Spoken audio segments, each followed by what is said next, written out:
Hey everyone. So these next couple slides are going to be talking about the reactions that biomolecules undergo in order to form or in order to break apart.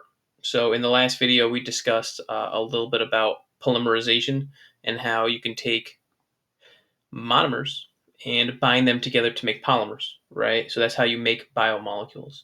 So in this video, we're going to talk about the first possibility, right? How do you actually do that? How do you take those single monomers and combine them together to make a polymer? Keep in mind that we're going to go in a lot more detail in chapter 4, but this is a nice little overview. The first reaction is known as a condensation reaction. Okay, so a condensation reaction is, think of condensation. What is condensation? When you accumulate water on something, right? If something condenses, you're going to see a lot of water coming out of it. That said, that's what this is. It is a reaction which is going to condensate. It's going to release water, and you're going to find water as a product of this reaction. So when polymerization happens, the monomers are going to be covalently linked. They're going to be bonded together. And by doing so, there's going to be a net removal of a water molecule. What does that look like? It looks like this. Okay, so here you're going to see two glucose molecules. If you've never seen glucose before, you'll see it here. It is C6H12O6. So there's carbons, hydrogens, and oxygens.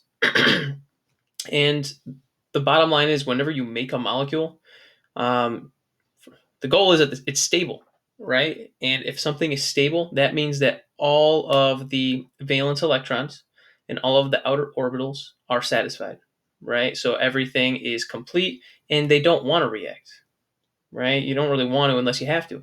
So in this case, using biochemistry, right? I'm just going to loosely toss that term out there. You're going to be able to have a reaction like this occur, okay? The thing is, both glucoses are happy, right? They're all complete.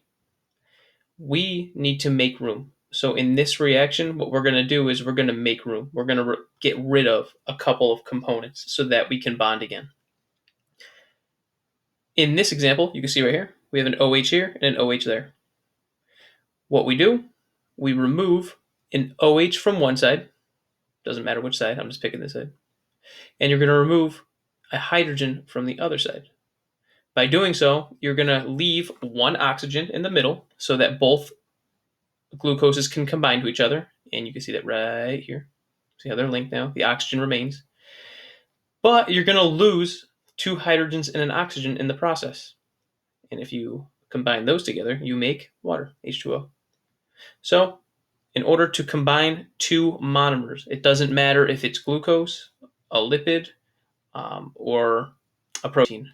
You are going to do a condensation reaction. You're going to remove two hydrogens and an oxygen between the two, and they're going to link together. And that is an anabolic process.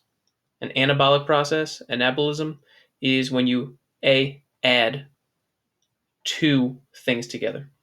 All right, in this case, you're adding two glucoses together.